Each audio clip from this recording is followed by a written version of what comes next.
공자는 말했다. 익자 사무, 손자 사무. 유익한 친구가 세 가지 있고 해로운 친구가 세 가지 있다. 이 말을 들었을 때 대부분의 사람들은 어떤 친구가 좋은 친구인지를 먼저 생각한다. 하지만 공자가 진짜 말하고 싶었던 것은 다른 것이었다. 나이가 들수록 친구가 필요 없어진다는 사실이다. 젊을 때는 친구가 인생의 전부였다. 함께 밥을 먹고 함께 술을 마시고 함께 고민을 나누었다. 친구 없이는 하루도 살 수 없을 것 같았다. 하지만 나이가 들면서 자연스럽게 친구들과 멀어진다. 연락도 줄어들고 만남도 뜸해진다. 이것이 잘못된 것일까? 아니다. 이것이 자연스러운 인생의 흐름이다. 공자는 73세에 세상을 떠났다. 그의 말년에는 제자들만 곁에 있었다. 젊은 시절 함께했던 친구들은 대부분 먼저 세상을 떠났거나 멀리 떨어져 있었다. 공자는 외로웠을까? 아니다. 그는 오히려 평온했다. 친구가 많다고 해서 행복한 것이 아니고 친구가 없다고 해서 불행한 것도 아니라는 것을 깨달았기 때문이다. 나이가 들수록 관계는 단순해진다. 복잡한 인간관계가 오히려 피곤하게 느껴진다. 젊을 때는 많은 사람들과 어울리는 것이 즐거웠지만 나이가 들면 소수의 사람들과 깊이 있는 대화를 나누는 것이 더 의미 있다. 아니, 때로는 혼자 있는 것이 더 편안하다. 공자의 제자 중에 안회라는 사람이 있었다. 공자가 가장 사랑했던 제자였다. 안회는 가난했지만 학문에 몰두했고 세상의 명예나 부를 구하지 않았다. 그는 32세의 젊은 나이에 세상을 떠났다. 공자는 크게 슬퍼하며 말했다. 하늘이 나를 버렸다. 하늘이 나를 버렸다. 하지만 아내가 떠난 후 공자는 더욱 깊은 깨달음에 이르렀다. 사람과의 관계도 결국 한시적이라는 것을, 영원한 관계는 없다는 것을. 우리도 마찬가지다. 젊을 때 절친이었던 사람들과 나이가 들어서도 계속 친하게 지낼 수 있을까? 대부분은 그렇지 못하다.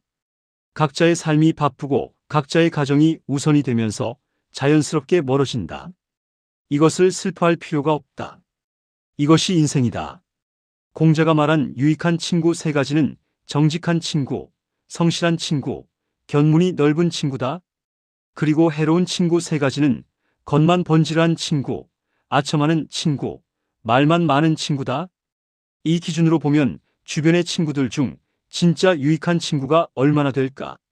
젊을 때는 친구의 질보다 양이 중요했다.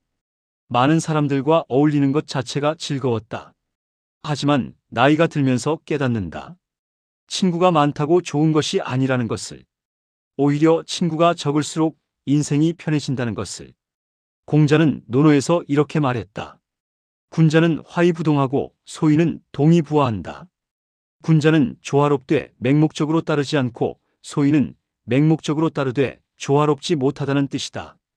진짜 친구는 나와 다른 의견을 가지고 있어도 서로를 존중하는 사람이다. 하지만 그런 친구를 만나기는 어렵다. 나이가 들면서 친구들과 멀어지는 이유는 여러 가지가 있다. 첫째, 가치관이 달라진다. 젊을 때는 비슷한 생각을 가지고 있었지만 나이가 들면서 각자 다른 경험을 하고 다른 생각을 하게 된다. 한 사람은 보수적이 되고 다른 사람은 진보적이 된다. 한 사람은 물질을 중시하고 다른 사람은 정신을 중시한다. 공자의 시대에도 마찬가지였다. 공자는 인의예지를 강조했지만 그의 친구들이 모두 같은 생각을 한 것은 아니었다. 어떤 사람들은 권력을 추구했고 어떤 사람들은 부를 추구했다. 공자는 그들과 거리를 두었다. 다른 길을 가는 사람과 억지로 함께 갈 필요는 없다는 것을 알았기 때문이다. 둘째, 경제적 차이가 생긴다. 젊을 때는 모두 비슷하게 가난했다. 라면을 나눠 먹고 버스비를 아껴가며 살았다. 하지만 나이가 들면서 격차가 벌어진다. 한 사람은 성공해서 부자가 되고 다른 사람은 여전히 어렵게 산다. 이런 차이가 생기면 만남이 불편해진다. 부자가 된 친구는 무의식 중에 우월감을 드러낸다. 비싼 레스토랑에서 만나자고 하거나 해외여행 이야기를 늘어놓는다. 가난한 친구는 그런 이야기를 들으면서 위축된다. 자신의 형편이 초라하게 느껴진다. 결국 만남을 피하게 된다. 공자도 이것을 경험했다. 젊은 시절 함께 공부했던 친구들 중 일부는 높은 벼슬에 올랐고 일부는 평범한 삶을 살았다. 공자는 관직에 있을 때도 있었고 떠돌아다닐 때도 있었다. 그 과정에서 사람들의 태도가 달라지는 것을 보았다. 권력이 있을 때는 많은 사람들이 찾아왔고 권력이 없을 때는 사람들이 떠나갔다. 셋째, 시간과 에너지가 부족해진다. 나이가 들면서 일도 바쁘고 가정도 돌봐야 한다. 자녀 교육에도 신경 써야 하고 부모님 봉양도 해야 한다. 건강도 챙겨야 한다. 이렇게 바쁜 상황에서 친구를 만날 시간이 어디 있겠는가? 젊을 때는 시간이 많았다. 밤새도록 친구들과 이야기하고 주말마다 함께 놀러 다녔다. 하지만 나이가 들면 시간이 금이 된다. 한 시간 한 시간이 소중하다. 친구를 만나는 것보다 가족과 함께 있는 것이 더 우선이 된다. 아니, 때로는 혼자 쉬는 것이 더 필요하다. 공자는 말했다. 시간이 흐르는 것이 이와 같구나. 밤낮으로 쉬지 않는다. 시간은 흐르는 강물과 같아서 멈추지 않는다. 그 흐름 속에서 우리는 선택을 해야 한다. 무엇이 더 중요한지, 누구와 함께 있어야 하는지를.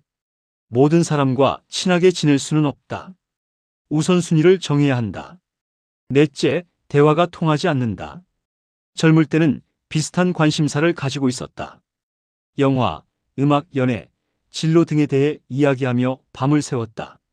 하지만 나이가 들면서 관심사가 달라진다. 한 사람은 주식과 부동산에 관심이 있고 다른 사람은 건강과 취미에 관심이 있다. 만나서 무슨 이야기를 해야 할지 모르겠다. 자녀 자랑을 해도 상대방은 관심이 없고 직장 이야기를 해도 이해하지 못한다. 결국 과거 이야기만 반복하게 된다. 학창시절 이야기, 군대 이야기, 첫 직장 이야기.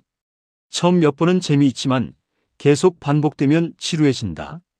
공자는 제자들과 대화하는 것을 즐겼다.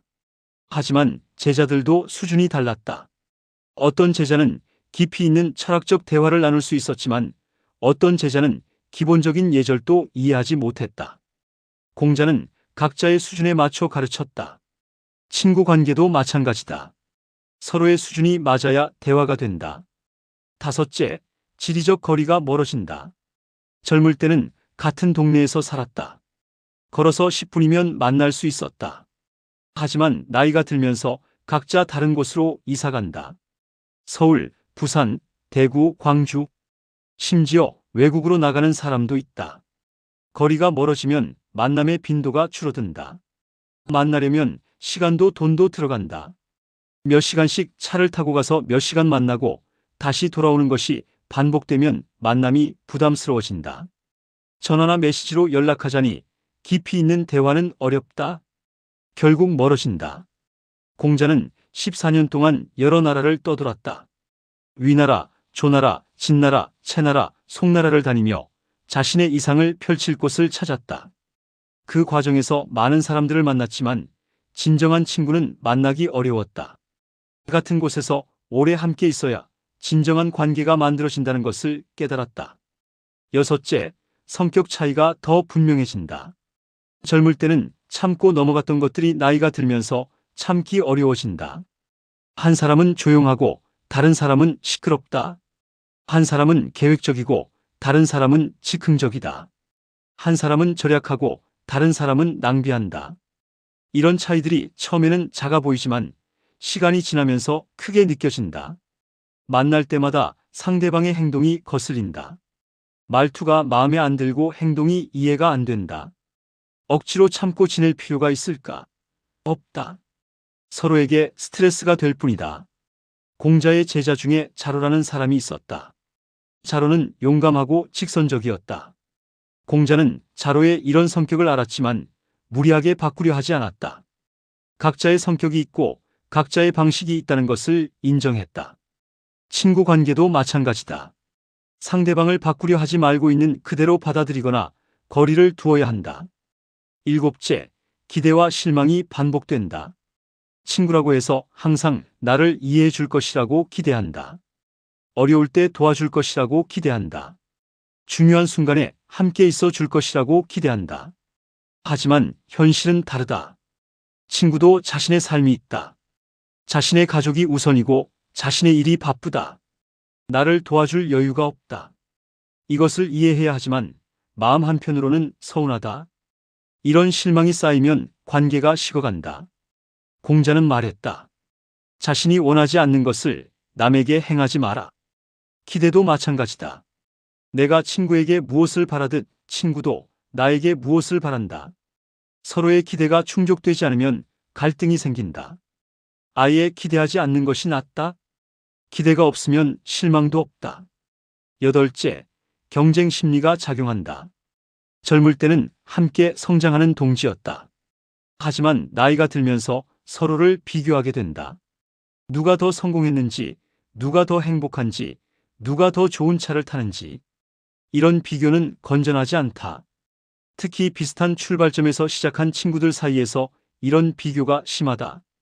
같은 학교를 나오고 같은 시기에 취업했는데 한 사람은 임원이 되고 다른 사람은 평사원으로 남아있을 때, 한 사람은 큰 집에 살고 다른 사람은 전세로 사는 상황일 때, 이런 차이가 관계를 어색하게 만든다. 공자는 제자들에게 말했다. 남과 비교하지 말고 자신과 비교하라. 어제의 나보다 오늘의 내가 나아졌는지를 생각하라. 하지만 현실에서는 이것이 쉽지 않다.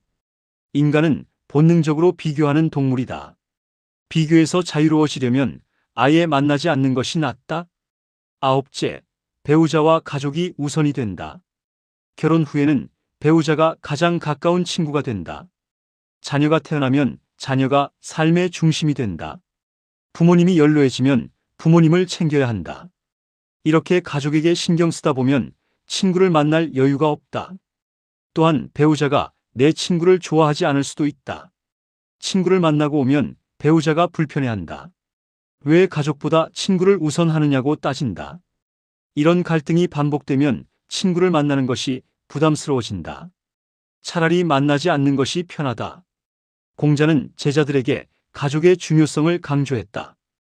효도가 모든 덕의 근본이라고 했다. 친구보다 가족이 먼저다. 이것이 공자의 가르침이었다. 나이가 들수록 이 가르침의 의미를 이해하게 된다. 친구는 선택할 수 있지만 가족은 선택할 수 없다. 그래서 가족이 더 소중하다. 열째, 건강 문제가 생긴다. 나이가 들면서 몸이 약해진다. 허리가 아프고 무릎이 아프다. 소화도 잘 안 되고 쉽게 피곤해진다. 이런 상황에서 친구를 만나는 것이 체력적으로 부담스럽다. 친구들과 만나면 술을 마시게 된다. 고기를 먹고 밤늦게까지 이야기한다. 젊을 때는 즐거웠지만 나이가 들면 다음 날이 힘들다. 숙취에 시달리고 소화 불량에 고생한다. 몇 번 그런 경험을 하고 나면 만남을 피하게 된다. 공자도 말년에 건강이 좋지 않았다. 73세에 세상을 떠났는데 그 전 몇 년간은 거동이 불편했다. 제자들이 찾아와도 오래 이야기하지 못했다. 건강은 나이가 들수록 더 중요해진다. 친구를 만나는 것보다 건강을 지키는 것이 우선이다. 11째, 신뢰가 깨진다. 젊을 때는 친구를 무조건 믿었다. 하지만 나이가 들면서 배신도 경험한다. 돈을 빌려주었는데 갚지 않는다. 비밀을 이야기했는데 다른 사람에게 퍼뜨린다. 어려울 때 도움을 청했는데 외면한다. 이런 경험이 한 번, 두 번 쌓이면 친구를 믿기 어려워진다. 사람은 결국 자기 자신이 가장 소중하다는 것을 깨닫는다. 친구라고 해서 나를 위해 희생하지 않는다. 이것이 현실이다. 환상을 버려야 한다. 공자는 말했다.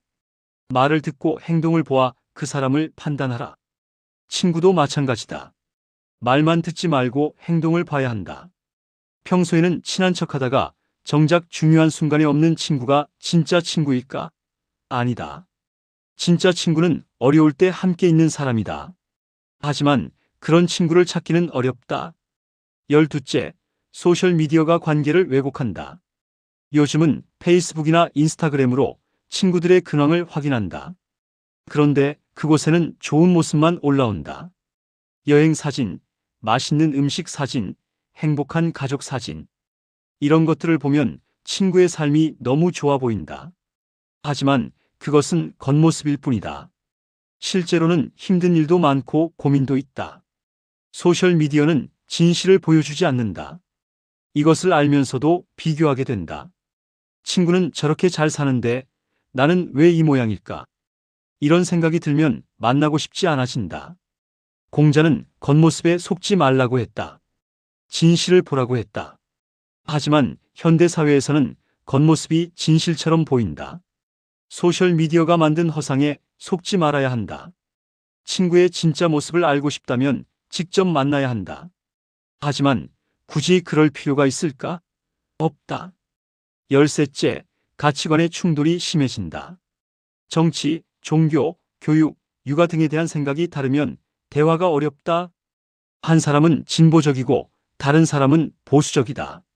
한 사람은 종교를 믿고 다른 사람은 무신론자다. 한 사람은 사교육을 시키고 다른 사람은 공교육만으로 충분하다고 생각한다. 이런 차이는 토론으로 해결되지 않는다. 오히려 토론할수록 갈등만 깊어진다. 서로 자신의 생각이 옳다고 주장한다. 상대방을 설득하려 한다. 결국 감정만 상한다. 그렇다면 아예 그런 주제에 대해 이야기하지 않으면 될까? 그러면 무슨 이야기를 하겠는가? 공자는 말했다. 군자는 화합하되 동조하지 않고 소인은 동조하되 화합하지 못한다. 진정한 친구는 의견이 달라도 서로를 존중한다. 하지만 현실에서는 이것이 쉽지 않다. 의견이 다르면 상대방을 무시하거나 적대시한다. 이런 관계는 지속되기 어렵다. 열넷째, 과거에 대한 해석이 달라진다. 젊을 때 함께했던 추억을 이야기할 때 서로 다르게 기억하는 경우가 있다. 한 사람은 즐거웠다고 하는데 다른 사람은 힘들었다고 한다. 한 사람은 감동적이었다고 하는데 다른 사람은 별로였다고 한다. 같은 경험을 했는데 왜 다르게 기억할까? 사람마다 중요하게 생각하는 것이 다르기 때문이다. 한 사람에게는 의미 있는 순간이 다른 사람에게는 그저 지나가는 시간일 뿐이다. 이런 차이를 발견하면 과거의 관계가 생각보다 깊지 않았다는 것을 깨닫는다. 공자는 제자들에게 말했다. 옛것을 익히고 새것을 안다. 과거를 반성하되 과거에 얽매이지 마라. 친구 관계도 마찬가지다. 과거의 좋은 기억은 소중하게 간직하되 그것이 현재의 관계를 규정하지는 말아야 한다. 과거는 과거고 현재는 현재다. 15째, 인생의 우선순위가 바뀐다. 젊을 때는 친구, 연애, 재미가 중요했다. 하지만 나이가 들면서 가족, 건강, 안정이 중요해진다. 새로운 것을 추구하기보다는 익숙한 것을 선호한다. 모험보다는 안전을 택한다. 이런 변화는 자연스러운 것이다. 나이가 들면 에너지도 줄어들고 회복력도 떨어진다. 실패했을 때 다시 일어서기가 어렵다. 그래서 위험을 피하게 된다. 친구를 만나는 것도 일종의 위험이다. 시간과 에너지를 투자했는데 얻는 것이 없을 수 있다. 차라리 그 시간에 가족과 함께 있거나 혼자 쉬는 것이 낫다. 공자는 말했다. 15세에 학문의 뜻을 두고 30세에 섰으며 40세에 미혹되지 않았고 50세에 천명을 알았으며 60세에 귀가 순해졌고 70세에는 하고 싶은 대로 해도 법도에 어긋나지 않았다. 나이에 따라 인생의 목표와 가치가 변한다. 젊을 때는 친구가 중요했지만 나이가 들면 더 중요한 것들이 생긴다. 그렇다면 나이가 들어서 친구가 전혀 필요 없다는 것일까? 그것도 아니다. 진정한 친구는 여전히 소중하다. 하지만 진정한 친구는 많지 않다. 평생 한두 명만 있어도 감사한 것이다. 진정한 친구란 무엇인가? 공자의 말처럼 정직하고 성실하며 견문이 넓은 사람이다. 나를 이해하고 존중하는 사람이다. 자주 만나지 않아도 마음이 통하는 사람이다. 어려울 때 함께 있어주는 사람이다. 이런 친구는 찾기 어렵다. 평생 만나지 못할 수도 있다. 하지만 운이 좋아서 그런 친구를 만났다면 소중히 여겨야 한다. 그런 친구와는 나이가 들어서도 관계가 지속된다. 서로의 변화를 인정하고 서로의 선택을 존중하기 때문이다. 대부분의 친구들과는 멀어지는 것이 자연스럽다. 슬퍼할 필요도 없고 죄책감을 가질 필요도 없다. 인생의 각 시기마다 필요한 사람이 다르다. 젊을 때 필요했던 친구가 나이 들어서는 필요 없을 수 있다. 이것을 받아들여야 한다. 공자는 말했다. 아는 것은 좋아하는 것만 못하고 좋아하는 것은 즐기는 것만 못하다. 친구 관계도 마찬가지다. 억지로 만나는 친구보다 즐겁게 만나는 친구가 낫다. 즐겁지 않다면 만나지 않는 것이 서로를 위한 것이다. 나이가 들수록 관계는 선택의 문제가 된다. 과거에는 어쩔 수 없이 만나야 했던 사람들과도 이제는 만나지 않을 수 있다. 이런 자유를 누려라. 의무감으로 하는 만남은 진정한 만남이 아니다. 고독을 두려워하지 마라. 공자도 말년에 혼자 있는 시간이 많았다. 하지만 그 시간이 외롭지 않았다. 책을 읽고 생각하고 글을 쓰며 보냈다. 제자들을 가르치고 후세에 남길 가르침을 정리했다. 혼자 있는 시간이 오히려 더 의미 있었다. 우리도 마찬가지다. 친구 없이도 충분히 행복할 수 있다. 책을 읽고 음악을 듣고 산책을 하고 취미 생활을 즐기면 된다. 가족과 함께 시간을 보내고 자신을 돌아보는 시간을 가지면 된다. 혼자 있다고 외로운 것이 아니다. 결국 인생에서 가장 중요한 것은 자기 자신이다. 공자는 말했다. 나를 알아주는 사람이 없다고 걱정하지 말고 내가 남을 알아주지 못하는 것을 걱정하라. 친구가 나를 이해해주지 않는다고 불평하지 말고 내가 나 자신을 이해하고 있는지를 돌아봐야 한다. 나이가 들수록 친구가 필요 없어지는 이유는 스스로와 평화롭게 지낼 수 있게 되기 때문이다. 젊을 때는 외로움을 달래기 위해 친구가 필요했다. 하지만 나이가 들면 외로움과 친해진다. 혼자 있는 것을 즐길 줄 안다. 자신과의 대화가 더 깊어진다. 공자의 마지막 말은 이것이었다. 나를 알아주는 사람이 없구나. 하지만 그는 슬퍼하지 않았다. 하늘이 안다면 그것으로 충분하다고 생각했다. 사람의 인정보다 자신의 양심이 더 중요했다. 우리도 마찬가지다. 친구들이 나를 이해하지 못해도 괜찮다. 내가 나를 이해하면 된다. 친구들이 나를 인정하지 않아도 괜찮다. 내가 나를 인정하면 된다. 결국 인생은 혼자 사는 것이다.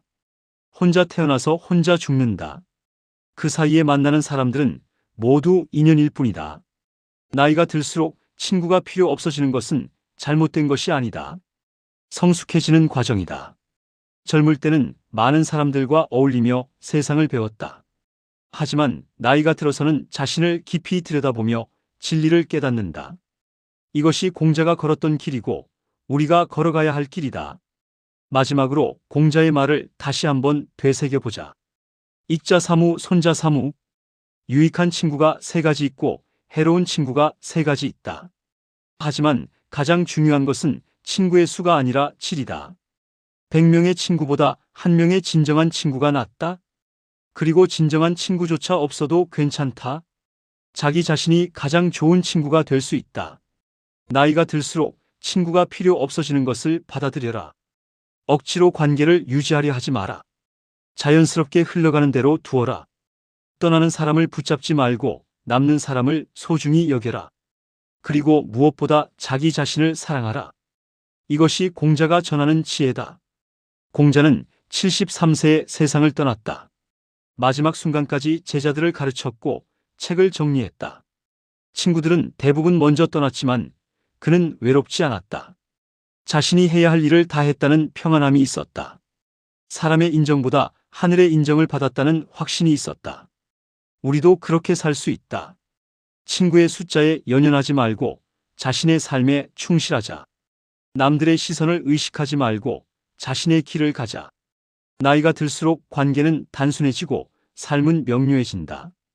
이것을 두려워하지 말고 받아들이자. 친구가 필요 없어지는 것이 아니라 불필요한 관계에서 자유로워지는 것이다. 의미 없는 만남에서 해방되는 것이다. 진정으로 중요한 것에 집중할 수 있게 되는 것이다. 이것이 나이가 드는 것의 축복이다. 오늘의 이야기는 여기까지입니다. 끝까지 시청해주신 여러분 진심으로 감사합니다.